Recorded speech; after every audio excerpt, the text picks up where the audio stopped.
Hi guys, ಚಿತ್ರದ heroine ತನ್ನ ಗಂಡನ್ ಜೊತೆ ಸಿಟಿಯಿಂದ ಹಳ್ಳಿಗೆ ಬರ್ತಾಳೆ. ಅಲ್ಲಿನ ಜನ ಯಾವಾಗ್ಲೂ ಸಾಕು ಪ್ರಾಣಿಗಳನ್ನ ಜೊತೆಲೆ ಇಟ್ಕೊಂಡಿರ್ತಾರೆ. ಇದ್ರ ಹಿಂದೆ ಏನೋ ಮಿಸ್ಟ್ರಿ ಇದೆ, ಅದನ್ನ ಕಂಡು ಹಿಡಿಲೇಬೇಕು ಅಂತ ಹೀರೋಯಿನ್ ಫೀಲ್ಡ್ ಇಳಿತಾಳೆ. ಆಗ್ಲೇ ಕೆಲವೊಂದು ಶಾಕಿಂಗ್ ವಿಷಯಗಳು ಗೊತ್ತಾಗುತ್ತೆ. ಕ್ಲೈಮ್ಯಾಕ್ಸ್ ನಲ್ಲಿ ಬರೋ ಟ್ವಿಸ್ಟ್ ಗಳು ಸಖತ್ತಾಗಿದೆ. ನಾನಿವತ್ತು ಬ್ಲಡ್ ರೆಡ್ ವೆಬ್ ಸೀರೀಸ್ ನ ಅಲ್ಟಿಮೇಟ್ ಸ್ಯಾಕ್ರಿಫೈಸ್ ಅನ್ನೋ ಎಪಿಸೋಡ್ ನ ಎಕ್ಸ್ಪ್ಲೇನ್ ಮಾಡ್ತಾ ಇದ್ದೀನಿ. ಈ ವೆಬ್ ಸೀರೀಸ್ ನ ಸ್ಪೆಷಾಲಿಟಿ ಏನಂದ್ರೆ ಪ್ರತಿಯೊಂದು ಎಪಿಸೋಡ್ ನಲ್ಲೂ ಬೇರೆ ಬೇರೆ ಕತೆ ಇರುತ್ತೆ. ಪ್ರತಿ ಎಪಿಸೋಡ್ ನ ಕ್ಲೈಮ್ಯಾಕ್ಸ್ ನಲ್ಲೂ ಶಾಕಿಂಗ್ ಟ್ವಿಸ್ಟ್ ಗಳನ್ನ ಕೊಟ್ಟಿರ್ತಾರೆ. ನಾನು ಪ್ರತಿ ವಾರ ಒಂದೊಂದು ಎಪಿಸೋಡ್ ಗಳನ್ನ ಎಕ್ಸ್ಪ್ಲೇನ್ ಮಾಡ್ತೀನಿ. ಬನ್ನಿ ಈಗ ಕತೆ ಒಳಗಡೆ ಹೋಗೋಣ. ಸ್ಟಾರ್ಟಿಂಗ್ ನಲ್ಲಿ ಒಬ್ಬ ಊರಲ್ಲೇ ಫೇಮಸ್ ಫೈನಾನ್ಸ್ ಕಂಪನಿ ಓನರ್ ನ ಇಂಟರ್ವ್ಯೂ ಮಾಡೋಕೆ ಹೋಗ್ತಾ ಇದ್ದೀನಿ ಅಂತ ಯಾರಿಗೋ ಕಾಲ್ ಮಾಡಿ ಹೇಳ್ತಾನೆ. ಈಗ ಕತೆ 5 ವರ್ಷ ಹಿಂದೆ ಹೋಗುತ್ತೆ. ಒಂದು ಹಳ್ಳಿ ಕಡೆ ಕಾರೊಂದು ಬರ್ತಾ ಇರೋದನ್ನ ತೋರಿಸ್ತಾರೆ. ಈ ಫ್ಯಾಮಿಲಿ ಸಿಟಿಯಿಂದ ಹಳ್ಳಿಗೆ ಬರ್ತಾರೆ. ಇದನ್ನ ದೂರದಿಂದ ಒಂದು ಕಪಲ್ ನೋಡ್ತಾ ಇದ್ದಾರೆ. ಈ ಫ್ಯಾಮಿಲಿನಲ್ಲಿ ಗಂಡ ಹೆಂಡತಿ ಹಾಗೇನೆ ಒಬ್ಳು ಮಗಳು ಅಂಡ್ ಅವ್ರು ಸಾಕಿರೋ ನಾಯಿ ಇದೆ. ಆದ್ರೆ ಹೆಂಡತಿಗೆ ಈ ಹಳ್ಳಿ ಇಷ್ಟ ಆಗಿಲ್ಲ ಅನ್ಸುತ್ತೆ. ಅದಕ್ಕೆ ಬೇಜಾರ್ ಮಾಡ್ಕೊಂಡಿದ್ದಾಳೆ. ಹೆಸರು ಮಾಲಿ, ಗಂಡನ್ ಹೆಸರು ಎರಿಕ್. ಮಾಲಿ, ಯಾಕೆ ಕಾರಲ್ಲೇ ಕೂತಿದ್ಯಾ, ಹೊರಗಡೆ ಬಾ, ನಮ್ ಬಜೆಟ್ ಗೆ ತಕ್ಕಂತೆ ಮನೆ ಚೆನ್ನಾಗಿದೆ, ಹಳ್ಳಿ ಆಗಿರೋದ್ರಿಂದ ಫ್ರೆಶ್ ಏರ್ ಸಿಗುತ್ತೆ ಅಂತ. ಇವ್ರ ಮಗಳ ಹೆಸರು ಎಮಿಲಿ. ಈ ಕಡೆ ಮಾಲಿ ಕನ್ವಿನ್ಸ್ ಆದಂಗೆ ಕಾಣಿಸ್ತಾ ಇಲ್ಲ. ಎರಿಕ್ ಹೇಳ್ತಾನೆ, ನೀನ್ ಇಲ್ಲೇ ಯೋಗ ಕ್ಲಾಸ್ ನ ಶುರು ಮಾಡಬಹುದು. ಹಳ್ಳಿ ಜನ ಖಂಡಿತ ಆಸಕ್ತಿ ತೋರಿಸಿ ನಿನ್ಗೆ ಸಪೋರ್ಟ್ ಮಾಡ್ತಾರೆ. ಇದ್ರಿಂದ ಸ್ವಲ್ಪ ಹಣ ಸಂಪಾದನೆ ಮಾಡಬಹುದು ಅಂತ. ಮಾಲಿ ಕೊನೆಗೂ ಕಾರ್ ಇಳಿದು ಬರ್ತಾಳೆ. ನಾನು ಸಿಟಿನಲ್ಲೇ ಬೆಳೆದಿರೋ ಹುಡುಗಿ. ಹಳ್ಳಿ ಜನರ ಕಲ್ಚರ್ ನನಗೆ ಗೊತ್ತಿಲ್ಲ. ನಮ್ ಫ್ರೆಂಡ್ಸ್ ಎಲ್ಲ ನಮ್ನ ಮೀಟ್ ಆಗೋದಕ್ಕೆ ಇಲ್ಲಿ ತನಕ ಬರಲ್ಲ. ಅಂದ್ರೆ ಇವಳಿಗೆ ಇಲ್ಲಿರೋದು ಇಷ್ಟ ಇಲ್ಲ ಅನ್ನೋದನ್ನ ಇಂಡೈರೆಕ್ಟ್ ಆಗಿ ಹೇಳೋದಕ್ಕೆ ಟ್ರೈ ಮಾಡ್ತಾ ಇದ್ದಾಳೆ. ಎರಿಕ್ ಹೇಳ್ತಿರೋ ಪ್ರಕಾರ ಬಜೆಟ್ ಗೆ ತಕ್ಕಂತೆ ಸಿಟಿನಲ್ಲೇ ಮನೆ ತಗೊಂಡಿದ್ರೆ ನಮ್ಗೆ ಈ ಪರಿಸ್ಥಿತಿ ಬರ್ತಾನೆ ಇರ್ಲಿಲ್ಲ. ನಿನಗೆ ಲಕ್ಸುರಿ ಲೈಫ್ ಸ್ಟೈಲೇ ಬೇಕು. ಅದಕ್ಕೆ ದೊಡ್ಡ ಮನೆನೆ ಪರ್ಚೇಸ್ ಮಾಡೋ ತರ ಮಾಡ್ದೆ. ಕೊನೆಗೆ EMI ಕಟ್ಟೋಕೆ ಆಗದೆ ಲೋನ್ ಕೊಟ್ಟವರು ಮನೆನ ಜಪ್ತಿ ಮಾಡ್ಬಿಟ್ರು. ಇನ್ನೊಂದು 6 ವರ್ಷ ಇಲ್ಲೇ ಏನಾದ್ರೂ ಸಣ್ಣ ಪುಟ್ಟ ಬಿಸ್ನೆಸ್ ಮಾಡಿ ಉಳಿದಿರೋ EMI ನ ಕಟ್ಟದ ಮೇಲೆನೆ ಮತ್ತೆ ನಾವು ಸಿಟಿಗೆ ಹೋಗೋದಕ್ ಸಾಧ್ಯ ಅಂತ. ಸೊ ಇವ್ರಿಗೆ ಫೈನಾನ್ಷಿಯಲ್ ಪ್ರಾಬ್ಲಮ್ ಇರೋದ್ರಿಂದಾನೇ ಹಳ್ಳಿಗೆ ಬಂದಿದ್ದಾರೆ. ಆಗ ದೂರದಿಂದ ನೋಡ್ತಿದ್ದ ಕಪಲ್ ಇವ್ರ ಹತ್ರ ಬಂದು ಮಾತಾಡ್ತಾರೆ. ಇಬ್ರು ತುಂಬಾ ಫ್ರೆಂಡ್ಲಿ ಆಗಿ ಮಾತಾಡ್ತಾರೆ. ಅದ್ರಲ್ಲೂ ಈ ಅಜ್ಜಿ ಅವ್ರು ಸಾಕಿರೋ ಬೆಕ್ಕನ್ನ ಮುದ್ದಾಡ್ತಾ ಇದ್ದಾರೆ. ಇವ್ರು ಹೇಳ್ತಿರೋ ಪ್ರಕಾರ ಕಳೆದ 15 ವರ್ಷದಿಂದ ಈ ಮನೆಗೆ ಯಾರು ಬಂದೇ ಇಲ್ವಂತೆ. ಯಾರು ಬರ್ತಾರೋ ಅಂತ ಕಾಯ್ತಾ ಇದ್ವಿ, ಕೊನೆಗೂ ನೀವು ಬಂದ್ಬಿಟ್ರಿ. ಮನೆ ಇಷ್ಟ ಆಯ್ತಾ? ಹಾ ಸರ್, ಇಷ್ಟ ಆಯ್ತು. ಇನ್ನು ಕ್ಲೀನಿಂಗ್ ಕೆಲಸ ಮಾಡ್ಬೇಕು, ಅದ್ರ ಬಗ್ಗೆ ಚಿಂತೆ ಮಾಡಬೇಡಿ. ನಾನು ಸ್ವಲ್ಪ ಜನರನ್ನ ಅರೇಂಜ್ ಮಾಡ್ತೀನಿ. ನಾಳೆ ಅವ್ರು ಇಲ್ಲಿಗೆ ಬಂದು ಕ್ಲೀನ್ ಮಾಡೋದಕ್ಕೆ ಹೆಲ್ಪ್ ಮಾಡ್ತಾರೆ. ನಿಮ್ಗೆ ಓಕೆ ಅನ್ಸಿದ್ರೆ ಹೇಳಿ, ನಾನು ಅವ್ರನ್ನ ಬರೋದಕ್ಕೆ ಹೇಳ್ತೀನಿ. ಸರಿ ಸರ್, ಬರೋಕೆ ಹೇಳಿ, ನಮಗೂ ಹೆಲ್ಪ್ ಆಗುತ್ತೆ. ಸರಿ, ನಾಳೆ ಕೆಲ್ಸ ಎಲ್ಲ ಆದ್ಮೇಲೆ ಇಲ್ಲೇ ಅಡುಗೆ ಮಾಡಿ ಊಟ ಮಾಡೋಣ. ನಿಮ್ಗೂ ಊರಿನ ಜನ ಪರಿಚಯ ಆಗ್ತಾರೆ. ಈಗ ಎಮಿಲಿ ನಾಯಿ ಮರಿನ ಕರ್ಕೊಂಡು ಬಂದಾಗ ಈ ವ್ಯಕ್ತಿ ನಾಯಿ ಮರಿ ತುಂಬಾ ಚೆನ್ನಾಗಿದೆ ಅಂತ ಎಮಿಲಿ ಬಗ್ಗೆ ವಿಚಾರಿಸದೆ ಈ ನಾಯಿ ಮರಿ ಬಗ್ಗೆ ಮಾತ್ರ ಮಾತಾಡ್ತಾ ಇದ್ದಾರೆ. ಮಾಲಿಗೆ ಅನ್ನಿಸ್ತಾ ಇದೆ, ಏನ್ ಈ ವ್ಯಕ್ತಿ ನಮ್ ನಾಯಿ ಮರಿನ ತುಂಬಾ ಓವರ್ ಆಗಿ ಮುದ್ದಾಡ್ತಾ ಇದ್ದಾನಲ್ಲ. ಅವ್ರ ವೈಫ್ ನೋಡಿದ್ರೆ ಆ ಬೆಕ್ಕನ್ನ ಬಿಡ್ತಾನೆ ಇಲ್ಲ. ಈಗ ಇವರೆಲ್ಲ ಮನೆ ಒಳಗಡೆ ಬರ್ತಾರೆ. ಎರಿಕ್ ಹಾಗೂ ಎಮಿಲಿಗೆ ಈ ಮನೆ ಇಷ್ಟ ಆಗಿದೆ. ಮಾಲಿ ಆ ವಯಸ್ಸಾದ ಕಪಲ್ ನ ವಿಂಡೋ ಇಂದ ನೋಡಿ ಅವ್ರಿಬ್ರು ಇನ್ನೂ ಹೋಗಿಲ್ಲ, ಅವ್ರು ತುಂಬಾ ವಿಯರ್ಡ್ ಆಗಿ ನಡ್ಕೋತಾ ಇದ್ದಾರೆ ಅಲ್ವಾ. ಆಗ ಎಮಿಲಿ, ಅಮ್ಮ ಅವರೆಲ್ಲ ಒಳ್ಳೆಯವ್ರೆ, ನಾವು ಈ ಕಲ್ಚರ್ಗೆ ಹೊಂದ್ಕೋಬೇಕು ಅಷ್ಟೇ, ಹಾಗೆಲ್ಲ ಯೋಚನೆ ಮಾಡಬೇಡಿ ಅಂತ.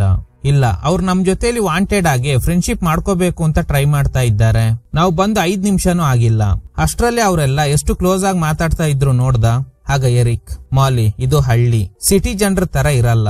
ನೋಡಿದ ತಕ್ಷಣ ಕ್ಲೋಸ್ ಆಗೋದಕ್ಕೆ ಟ್ರೈ ಮಾಡ್ತಾರೆ. ನೀನು ಹಳ್ಳಿಗೆ ಹೊಸದಾಗಿ ಬಂದಿರೋದ್ರಿಂದ ನಿನ್ಗೆ ಹಾಗ ಅನ್ನಿಸ್ತಾ ಇದೆ ಅಷ್ಟೇ. ಇಲ್ಲ ಎರಿಕ್, ಅವರು ನಮ್ ನಾಯಿ ಮರಿನ ಮುದ್ದಾಡ್ತಾ ಇದ್ದ ರೀತಿನೇ ತುಂಬಾ ವಿಯರ್ಡ್ ಆಗಿತ್ತು. ಅದೆಲ್ಲ ತಲೆ ಕೆಡ್ಸ್ಕೋಬೇಡ. ದಿನ ಕಳೆದಂತೆ ನೀನೇ ಅವ್ರ ಜೊತೆ ಫ್ರೆಂಡ್ಶಿಪ್ ಮಾಡ್ಕೋತೀಯ. ಈಗ ರಾತ್ರಿ ಆಗಿದೆ. ಎಮಿಲಿ ಅವಳನ್ನ ವಾಕಿಂಗ್ ಹೋಗೋದಕ್ಕೆ ಕರೀತಾಳೆ. ಆದ್ರೆ ಮಾಲಿ ಬೇಜಾರ್ ಮಾಡ್ಕೊಂಡಿರೋದ್ರಿಂದ ಎರಿಕ್ ಅವಳಿಗೆ ಸಮಾಧಾನ ಮಾಡ್ತಾನೆ. ಎಲ್ಲ ಸರಿ ಹೋಗುತ್ತೆ, ನೀನೇನು ಚಿಂತೆ ಮಾಡಬೇಡ, ನಾನು ಎಮಿಲಿ ವಾಕ್ ಹೋಗ್ ಬರ್ತೀವಿ ಅಂತ. ಅವರಿಬ್ರು ಹೋದ್ಮೇಲೆ ಸರಿ, ನಾನ್ ಯಾಕೆ ಸುಮ್ನೆ ನೆಗೆಟಿವ್ ಥಿಂಕ್ ಮಾಡ್ಬೇಕು, ಮನೆ ಹೇಗಿದೆ ನೋಡೋಣ ಅಂತ ಸುತ್ತಾಡೋದಕ್ಕೆ ಹೋಗ್ತಾಳೆ. ಬೇಸ್ಮೆಂಟ್ ಗೆ ಹೋಗುವಾಗ ಅಲ್ಲಿ ಲೈಟ್ ಇಲ್ದೆ ಇರೋದ್ರಿಂದ ಗೋಡೆ ಹಿಡ್ಕೊಂಡು ಕೆಳಗೆ ಇಳಿತಾಳೆ. ಆಗ ಇಲಿನ ಮುಟ್ಟಿದ್ರಿಂದ ಇವಳಿಗೆ ಸ್ವಲ್ಪ ಭಯ ಆಗುತ್ತೆ. ನೆಕ್ಸ್ಟ್ ಡೇ ಎಮಿಲಿ ಹಾಗೇನೆ ಎರಿಕ್ ಮನೆ ಕ್ಲೀನ್ ಮಾಡೋದಕ್ಕೆ ರೆಡಿ ಆಗ್ತಾರೆ.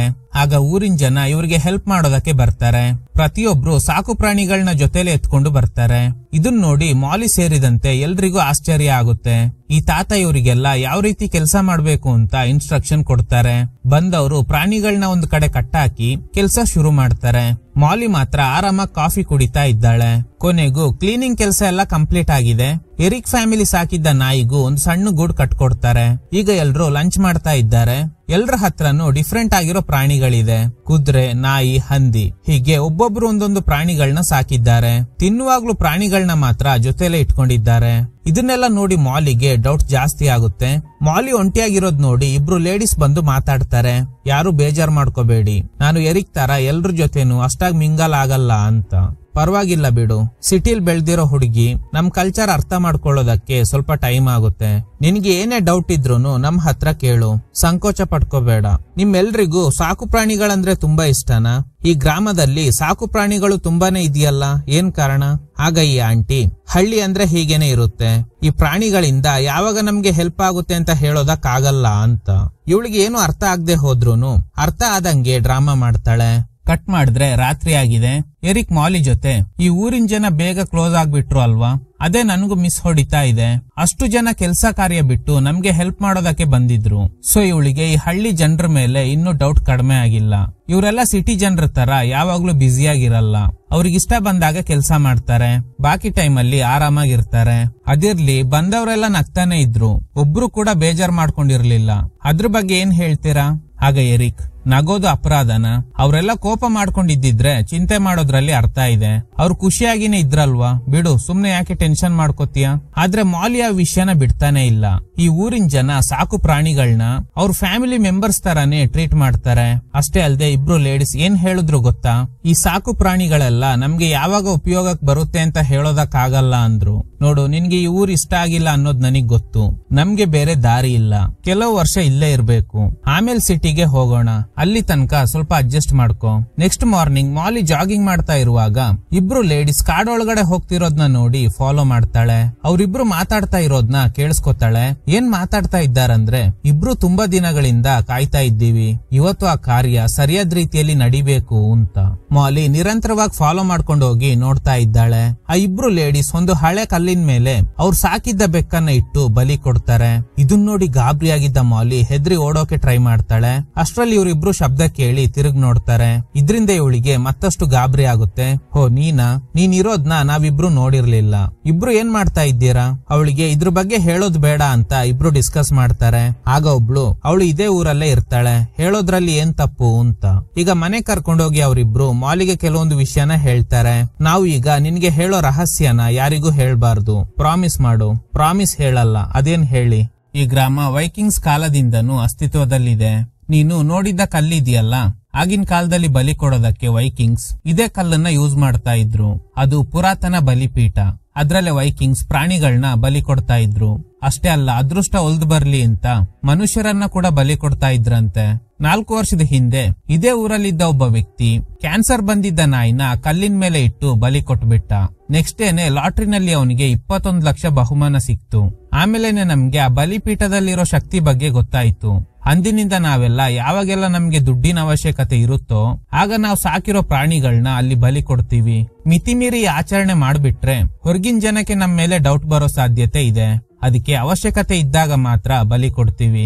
ಇದನ್ ಕೇಳಿ ಮಾಲಿ ನಗ್ತಾ ಇದ್ದಾಳೆ. ಹಾಗಾದ್ರೆ ಆ ಕಲ್ಲಿನ ಮೇಲೆ ಬಲಿ ಕೊಟ್ರೆ ನೀವು ಲಾಟ್ರಿನಲ್ಲಿ ಹಣ ಗೆಲ್ತೀರಾ ಅಂತ. ಹೌದು, ಕೇರ್ಫುಲ್ ಆಗಿ ಅದನ್ನ ಮಾಡ್ಬೇಕು. ಅತಿಯಾಸೆ ಪಟ್ಟು ಬಲಿ ಕೊಡೋ ಪ್ರಯತ್ನ ಮಾಡಿದ್ರೆ ಅವ್ರಿಗೇನೆ ಅವ್ರ ಮೇಲೆ ಕಂಟ್ರೋಲ್ ಇಲ್ದೆ ಏನ್ ಬೇಕಾದ್ರೂ ನಡಿಬಹುದು. ಆ ಬಲಿಪೀಠಕ್ಕೆ ಅಷ್ಟೊಂದು ಶಕ್ತಿ ಇದೆ. ಅದ್ರಲ್ಲಿ ಬಲಿ ಕೊಡೋದ್ರಿಂದ ಹಣಕಾಸಿನ ಸಮಸ್ಯೆ ಎಲ್ಲ ಹೋಗುತ್ತೆ ಅನ್ನೋದು ಗೊತ್ತಾಗ್ಬಿಟ್ರೆ ಅತಿಯಾಸೆ ಪಟ್ಟು ಜನ ಏನ್ ಬೇಕಾದ್ರೂ ಮಾಡ್ತಾರೆ. ಅದಕ್ಕೆ ನಮ್ಮ ಊರಿನ ಜನ ಆ ಬಲಿಪೀಠದ ಬಗ್ಗೆ ಹೊರಗಿನವ್ರಿಗೆ ಹೇಳೋದಿಲ್ಲ. ಸ್ವಲ್ಪ ಎಚ್ಚರ ತಪ್ಪಿದ್ರೂನು ಆ ಬಲಿಪೀಠ ನಿನ್ ಮನ್ಸನ್ನೇ ಬದಲಾಯಿಸ್ಬಿಡುತ್ತೆ. ಇಷ್ಟು ವಿಷಯ ಗೊತ್ತಾದ್ಮೇಲೆ ಮಾಲಿ ಮನೆಗ್ ಬರ್ತಾಳೆ.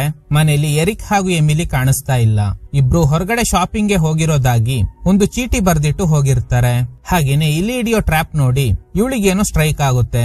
ಬೇಸ್ಮೆಂಟ್ ಗೆ ಹೋಗಿ ಒಂದು ಇಲಿನ ಹಿಡ್ಕೊಂಡು ನೇರವಾಗಿ ಆ ಬಲಿಪೀಠದ ಹತ್ರ ಹೋಗ್ತಾಳೆ. ಇಲಿನ ಕಲ್ಲಿನ ಮೇಲೆ ಇಟ್ಟು ಬಲಿ ಕೊಡ್ತಾಳೆ.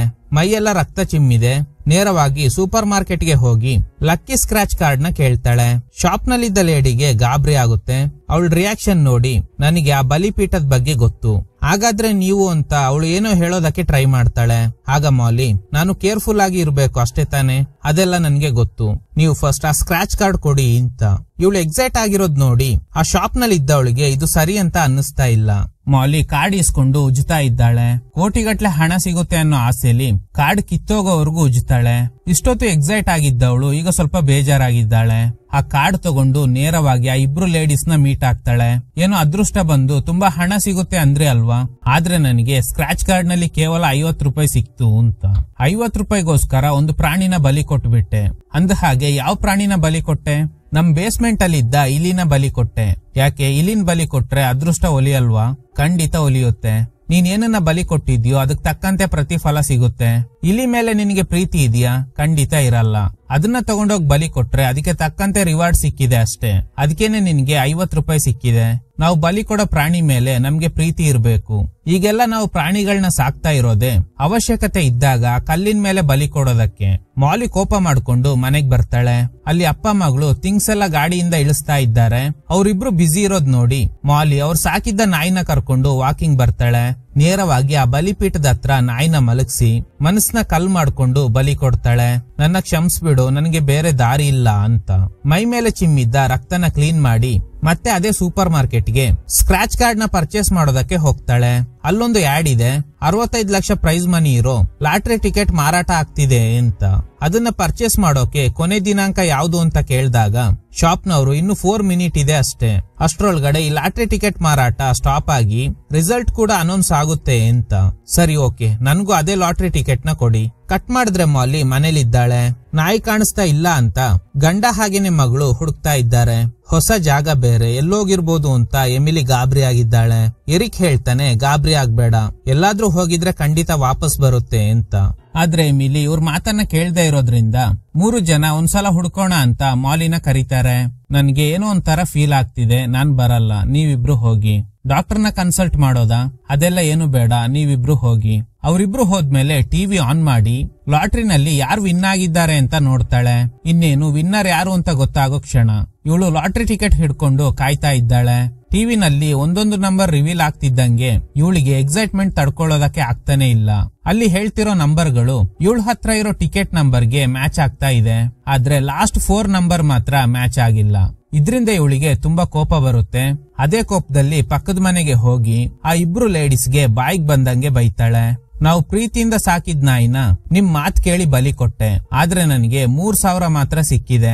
ನೀವಿಬ್ರು ಏನ್ ಹೇಳಿದ್ರಿ? ಪ್ರೀತಿಯಿಂದ ಸಾಕಿದ್ ಪ್ರಾಣಿನ ಬಲಿ ಕೊಟ್ರೆ ಬೇಜಾನ್ ದುಡ್ಡು ಸಿಗುತ್ತೆ ಅಂದ್ರೆ ಅಲ್ವಾ? ಆಗ ಇವ್ರು, ನೀನು ನಿಜ ಹೇಳು, ನಿನಗೆ ನಿಜವಾಗ್ಲು ಆ ನಾಯಿ ಮೇಲೆ ಪ್ರೀತಿ ಇತ್ತಾ? ನೀನೇ ಅದನ್ನ ಕೇರ್ ಮಾಡ್ತಾ ಇದ್ದೀಯಾ? ಇಲ್ಲ, ನನ್ ಮಗಳಿಗೆ ಆ ನಾಯಿ ಅಂದ್ರೆ ತುಂಬಾ ಇಷ್ಟ, ನನಗೂ ಅದನ್ನ ಕಂಡ್ರೆ ಪ್ರೀತಿ ಇತ್ತು. ಆದ್ರೆ ಮಗಳು ಆ ನಾಯಿನ ತುಂಬಾ ಪ್ರೀತಿಯಿಂದ ಸಾಕ್ತಾ ಇದ್ಲು. ಇಲ್ಲೇ ನೀನು ತಪ್ಪಾಗಿ ಅರ್ಥ ಮಾಡ್ಕೊಂಡಿದ್ದೀಯಾ. ನಿನಗಿಂತ ನಿನ್ ಮಗಳಿಗೆ ಆ ನಾಯಿ ಮೇಲೆ ಪ್ರೀತಿ ಜಾಸ್ತಿ. ಒಂದು ವೇಳೆ ನಿನ್ ಮಗಳು ಆ ನಾಯಿನ ಬಲಿ ಕೊಟ್ಟಿದ್ದಿದ್ರೆ ಅವಳು ಇಷ್ಟೊತ್ತಿಗೆ ಲಕ್ಷಾಧೀಶ್ವರಿ ಆಗ್ಬಿಡ್ತಿದ್ಲು. ನಾವು ಸಾಕಿರೋ ಪ್ರಾಣಿ ಮೇಲೆ ನಮ್ಗೆ ಎಷ್ಟು ಪ್ರೀತಿ ಇದೆಯೋ ಅದಕ್ಕೆ ತಕ್ಕಂತೆ ಹಣ ಸಿಗುತ್ತೆ. ಇದೇ ಕಾರಣಕ್ಕೆ ನಾವು ಯಾವಾಗ್ಲೂ ಪ್ರಾಣಿಗಳನ್ನ ತುಂಬಾ ಪ್ರೀತಿಯಿಂದ ಸಾಕ್ತಾ ಇದ್ದೀವಿ ಅಂತ. ಇದನ್ ಕೇಳಿ ಮಾಲಿಗೆ ಕನ್ಫ್ಯೂಸ್ ಆಗುತ್ತೆ. ಮನೆಗ್ ಬಂದು ಬೇಜಾರ್ ಮಾಡ್ಕೊಂಡು ಕೂತಿದ್ದಾಳೆ. ನನ್ ಮಗಳು ಪ್ರೀತಿಯಿಂದ ಸಾಕಿದ್ದ ನಾಯಿನ ಬಲಿ ಕೊಟ್ಬಿಟ್ನಲ್ಲ ಅಂತ. ಆಗ ಎಮಿಲಿ ಅಳ್ತಾ ಮನೆಗ್ ಬರ್ತಾಳೆ. ಯಾಕಂದ್ರೆ ರಾತ್ರಿ ಆಗಿದೆ. ಬೆಳಗ್ಗೆ ನಾಯಿನ ಹುಡ್ಕೋಣ ಅಂತ ಎರಿಕ್ ವಾಪಸ್ ಕರ್ಕೊಂಡ್ ಬಂದಿರ್ತಾನೆ. ಎಮಿಲಿ ನಿದ್ದೆ ಮಾಡೋದಕ್ಕೆ ಹೋಗ್ತಾಳೆ. ಇವಳು ಬೇಜಾರಾಗಿರೋದ್ನ ನೋಡಿ ಎರಿಕ್ ಏನಾಯ್ತು ಅಂತ ಕೇಳ್ತಾನೆ. ಆಗ ಮಾಲಿ, ನಾನು ದೊಡ್ಡ ತಪ್ಪು ಮಾಡ್ಬಿಟ್ಟೆ. ಏನ್ ತಪ್ಪು? ಇವಳಿಂದ ಹೇಳೋದಕ್ ಆಗ್ತಾನೆ ಇಲ್ಲ. ಎರಿಕ್ ಫೋರ್ಸ್ ಮಾಡ್ತಾನೆ, ನಮ್ ನಾಯಿ ಸತ್ತೋಯ್ತು, ನನ್ ಜೊತೆಲ್ ಬನ್ನಿ ಅಂತ ಎರಿಕ್ನ ಕರ್ಕೊಂಡು ಹೋಗ್ತಾಳೆ. ಹೋಗುವಾಗ ಡೋರ್ನ ಜೋರಾಗಿ ಕ್ಲೋಸ್ ಮಾಡಿದ್ರಿಂದ ನಿದ್ದೆ ಮಾಡ್ತಿದ್ದ ಎಮಿಲಿಗೆ ಎಚ್ಚರಿಕೆ ಆಗುತ್ತೆ. ಮಾಲಿ ಎರಿಕ್ನ ಬಲಿಪೀಠದ ಹತ್ರ ಕರ್ಕೊಂಡ್ ಬರ್ತಾಳೆ. ನಾಯಿ ಸತ್ತೋಗಿರೋದ್ ನೋಡಿ ಎರಿಕ್ಗೆ ಶಾಕ್ ಆಗುತ್ತೆ. ಯಾರು ಹೀಗ್ ಮಾಡಿದ್ದು? ಆಗ ಮಾಲಿ, ನಾನು ಹೇಳೋದ್ನ ಗಮನ ಇಟ್ಟು ಕೇಳಿಸ್ಕೊಳ್ಳಿ. ನಮ್ ಪಕ್ಕದ ಮನೆಯವರು ಪ್ರಾಣಿಗಳನ್ನ ಪ್ರೀತಿಯಿಂದ ಸಾಕ್ತಾ ಇರೋದು ಯಾಕೆ ಗೊತ್ತಾ? ಹಿಂದಿನ ಕಾಲದಲ್ಲಿ ಇದೇ ಜಾಗದಲ್ಲೇ ವೈಕಿಂಗ್ಸ್ ಜೀವನ ಮಾಡ್ತಿದ್ರಂತೆ. ಈ ಕಲ್ಲಿದೆಯಲ್ಲ, ಅದೇ ಅವರು ಬಲಿ ಕೊಡೋದಕ್ಕೆ ಯೂಸ್ ಮಾಡ್ತಿದ್ದ ಬಲಿಪೀಠ. ಆಗಿನ ಕಾಲದಲ್ಲಿ ವೈಕಿಂಗ್ಸ್ ಪ್ರಾಣಿಗಳು ಸೇರ್ದಂಗೆ ಮನುಷ್ಯರನ್ನ ಕೂಡ ಇಲ್ಲೇ ಬಲಿ ಕೊಡ್ತಾ ಇದ್ರಂತೆ. ಹೀಗೆ ಬಲಿ ಕೊಟ್ಟಿದ್ರಿಂದ ಅವರಿಗೆಲ್ಲ ಅದೃಷ್ಟ ಲಕ್ಷ್ಮಿ ಒಲಿದು ಬಂದಿದ್ದಾಳೆ. ಈಗ ಈ ಊರಿನ ಜನ ಅವ್ರ ಪ್ರೀತಿಯಿಂದ ಸಾಕಿರೋ ಪ್ರಾಣಿಗಳನ್ನ ಇಲ್ಲಿ ಬಲಿ ಕೊಟ್ಟು ಅದೃಷ್ಟ ಲಕ್ಷ್ಮಿನ ಒಲಿಸ್ಕೊತಾ ಇದ್ದಾರೆ. ಹಾಗಾದ್ರೆ ಅದಕ್ಕೋಸ್ಕರನೇ ಪಕ್ಕದ ಮನೆಯವರು ನಮ್ ನಾಯಿನ ಬಲಿ ಕೊಟ್ರ? ಇಲ್ಲ, ಅದು ನಾನೇ ಬಲಿ ಕೊಟ್ಟೆ. ನಿನ್ಗೆ ಏನಾದ್ರೂ ಹುಚ್ಚಿಡ್ದಿದ್ಯಾ? ಬಲಿ ಕೊಟ್ರೆ ಜಾಸ್ತಿ ಹಣ ಸಿಗುತ್ತೆ ಅನ್ಕೊಂಡೆ, ಆದ್ರೆ ಸಿಗ್ಲಿಲ್ಲ.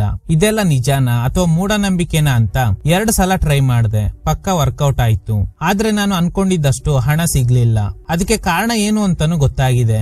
ಮಾಲಿ, ಏನಾಯ್ತು ನಿನಗೆ? ಯಾಕೆ ಹೀಗೆಲ್ಲ ಮಾತಾಡ್ತಿದ್ಯಾ? ದುಡ್ಡಿನ ಹುಚ್ಚಿಡ್ದಿದ್ಯಾ? ಹೌದು, ನನಗೆ ಹುಚ್ಚಿಡ್ದಿದೆ ಅಂತ ಚಾಕುನ ಗಟ್ಟಿಯಾಗಿ ಹಿಡ್ಕೊಂಡು, ಇದೊಂದು ಒಳ್ಳೆ ಅವಕಾಶ, ಇದನ್ನ ಮಿಸ್ ಮಾಡ್ಕೊಳ್ಳೋದಕ್ಕೆ ನನಗೆ ಇಷ್ಟ ಇಲ್ಲ, ಐ ಲವ್ ಯು ಅಂತ ಎರಿಕ್ ನ ಬಲಿಪೀಠದ ಮೇಲೆ ತಳ್ಳಿ ಅವನ್ನ ಚುಚ್ಚಿ ಕೊಲ್ಲೋದಕ್ಕೆ ಟ್ರೈ ಮಾಡ್ತಾಳೆ. ಕಟ್ ಮಾಡಿ ಸ್ಟಾರ್ಟಿಂಗ್ ಸೀನ್ ನಲ್ಲಿ ಒಬ್ಬ ಈ ಊರಿನಲ್ಲೇ ಫೇಮಸ್ ಫೈನಾನ್ಸ್ ಕಂಪನಿ ಓನರ್ ಆಗಿರೋ ಒಬ್ರು ವ್ಯಕ್ತಿನ ಇಂಟರ್ವ್ಯೂ ಮಾಡೋದಕ್ಕೆ ಹೋಗ್ತಾ ಇದ್ದೀನಿ ಅಂತ ಯಾರಿಗೋ ಕಾಲ್ ಮಾಡಿ ಹೇಳಿರ್ತಾನೆ ಅಲ್ವಾ. ಅವ್ನ್ ಈಗ ಅಷ್ಟೇ ಆ ಕಂಪನಿ ಒಳಗಡೆ ಹೋಗ್ತಾನೆ. ನಾನು ಮೇಡಮ್ನ ಇಂಟರ್ವ್ಯೂ ಮಾಡೋದಕ್ ಬಂದಿದ್ದೀನಿ, ನಾನು ಅವ್ರನ್ನ ಮೀಟ್ ಆಗ್ಬೋದಾ ಅಂತ ಕೇಳ್ದಾಗ ರಿಸೆಪ್ಷನಿಸ್ಟ್ ಓನರ್ ಹತ್ರ ಕರ್ಕೊಂಡು ಹೋಗ್ತಾಳೆ. ನಿಮ್ಗೆ ಏನಾದ್ರೂ ಪ್ರಶ್ನೆ ಕೇಳೋದಿದ್ರೆ ಹೇಳಿ, ನಾನೇ ನಿಮ್ ಓನರ್ ಹತ್ರ ಕೇಳ್ತೀನಿ. ಅದಕ್ಕೆ ಇವಳು, ಏನಿಲ್ಲ, ಈಗ ನಮ್ಮ ಓನರ್ ದೊಡ್ಡ ಫೈನಾನ್ಸ್ ಕಂಪನಿಗೆ ಓನರ್ ಅಲ್ವಾ, ಆದ್ರೆ ಅವ್ರಿಗೆ ಇಷ್ಟು ದೊಡ್ಡ ಕಂಪನಿ ಕಟ್ಟೋದಕ್ಕೆ ಹಣ ಎಲ್ಲಿಂದ ಬಂತು ಅಂತಾನೆ ಗೊತ್ತಿಲ್ಲ. ನೀವು ಆ ಪ್ರಶ್ನೆನ ಕೇಳಿ. ನಾವು ಇದಕ್ಕೂ ಮುಂಚೆ ಕೇಳಿದ್ವಿ, ಆದ್ರೆ ನಮ್ಗೆ ಉತ್ತರನೇ ಕೊಟ್ಟಿಲ್ಲ. ನೀವು ಒಂದ್ಸಲ ಕೇಳಿ ನೋಡಿ ಅಂತ. ಈ ಕಡೆ ಮಾಲಿ ಸ್ವಂತ ಗಂಡನ್ನೇ ಬಲಿ ಕೊಡೋ ನಿರ್ಧಾರ ಮಾಡಿರ್ತಾಳೆ. ಕಟ್ ಮಾಡಿದ್ರೆ ಇಂಟರ್ವ್ಯೂ ಮಾಡೋದಕ್ಕೆ ಬಂದಿರೋ ವ್ಯಕ್ತಿ ಆಫೀಸ್ ಒಳಗಡೆ ಎಂಟರ್ ಆಗ್ತಾನೆ. ಓನರ್ ತಿರುಗಿ ಕೂತ್ಕೊಂಡಿದ್ದಾರೆ. ಈಗ ಮತ್ತೆ ಆ ಬಲಿಪೀಠದ ಹತ್ರ ಏನ್ ನಡೀತು ಅಂತ ತೋರಿಸ್ತಾರೆ. ಅಪ್ಪ ಅಮ್ಮ ಹೊರಗಡೆ ಹೋಗಿರೋದ್ ನೋಡಿ ಎಮಿಲಿ ಫಾಲೋ ಮಾಡ್ಕೊಂಡು ಬಂದಿರ್ತಾಳೆ. ಇಲ್ಲಿ ನೋಡಿದ್ರೆ ತಾಯಿನೇ ತಂದೆನ ಕೊಲ್ಲೋದಕ್ಕೆ ಟ್ರೈ ಮಾಡ್ತಾ ಇರೋದ್ ನೋಡಿ ಇವಳಿಗೆ ಶಾಕ್ ಆಗುತ್ತೆ. ಯಾಕೆ ಹೀಗೆಲ್ಲ ಮಾಡ್ತಾ ಇದ್ದೀರಾ? ನೋಡಿ ಎಮಿಲಿ, ನಿನಗೆ ಇದೆಲ್ಲ ಅರ್ಥ ಆಗಲ್ಲ. ನಮ್ ಒಳ್ಳೇದಕ್ಕೋಸ್ಕರನೇ ಇದನ್ನೆಲ್ಲ ಮಾಡ್ತಾ ಇದ್ದೀನಿ ಅಂತ. ಇನ್ನೇನು ಬಲಿ ಕೊಡಬೇಕು ಅನ್ನೋ ಅಷ್ಟ್ರಲ್ಲಿ ಎಮಿಲಿ ತಡೆಯೋ ಪ್ರಯತ್ನ ಮಾಡ್ತಾಳೆ. ಮಾಲಿಗೆ ದುಡ್ಡಿನ ಮೇಲೆ ಮೋಹ ಜಾಸ್ತಿ ಆಗಿದೆ.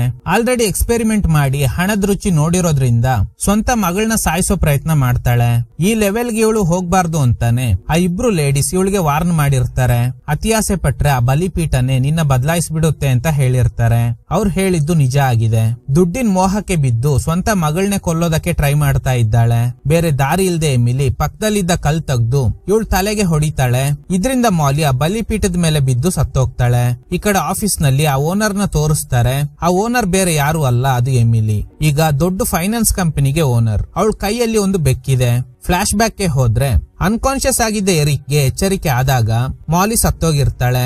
ಸೆಲ್ಫ್ ಡಿಫೆನ್ಸ್ ಗೋಸ್ಕರ ಎಮಿಲಿ ಹೀಗ್ ಮಾಡಿದ್ದಾಳೆ ಅನ್ನೋದು ಗೊತ್ತಾದ್ಮೇಲೆ ಎರಿಕ್ ಮಗಳನ್ನ ಕರ್ಕೊಂಡು ಅಲ್ಲಿಂದ ಹೋಗ್ತಾನೆ. ಈಗ ಪ್ರೆಸೆಂಟ್ ನಲ್ಲಿ ಇಂಟರ್ವ್ಯೂ ಮಾಡ್ತಿರೋ ವ್ಯಕ್ತಿ, ನಿಮ್ ಲೈಫ್ ಸ್ಟೋರಿ ಬಗ್ಗೆ ನಮ್ಗೆ ಸ್ವಲ್ಪ ಗೊತ್ತಿದೆ. ತುಂಬಾ ಕಷ್ಟಪಟ್ಟು ಈ ಲೆವೆಲ್ಗೆ ಬೆಳೆದಿದ್ದೀರಾ.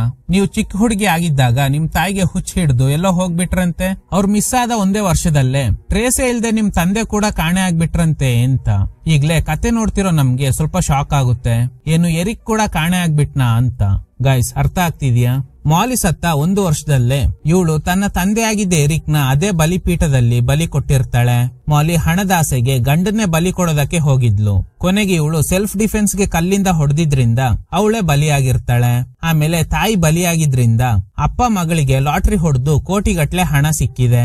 ಆಮೇಲೆ ಎಮಿಲಿ ಆ ಕಲ್ಲಿನ ಬಗ್ಗೆ ಇರೋ ಸೀಕ್ರೆಟ್ ಎಲ್ಲ ತಿಳ್ಕೊಂಡು, ನಾನ್ ಪ್ರೀತಿ ಮಾಡ್ತಿರೋ ತಂದೆನೆ ಬಲಿ ಕೊಟ್ರೆ ಜಾಸ್ತಿ ಹಣ ಸಿಗುತ್ತೆ ಅಂತ ಸ್ವಂತ ತಂದೆ ಅಂತಾನು ನೋಡ್ದೆ ಎರಿಕ್ ನ ಬಲಿ ಕೊಟ್ಟು ಅವರೆಲ್ಲೋ ಕಾಣೆ ಆಗ್ಬಿಟ್ರು ಅಂತ ಎಲ್ರನ್ನೂ ನಂಬಿಸಿರ್ತಾಳೆ. ಅಂದ್ರೆ ಈ ಬಲಿಪೀಠ ಇವಳ ಮನ್ಸನ್ನ ಕೂಡ ಬದಲಾಯಿಸಿದೆ. ಈಗ ಇವಳಿಗೆ ಹಣದ ಮೇಲಿನ ಮೋಹ ಇನ್ನೂ ಕಡಿಮೆ ಆಗಿಲ್ಲ. ಅದನ್ನ ಸಿಂಬಾಲಿಕ್ ಆಗಿ ತೋರಿಸ್ತಾರೆ.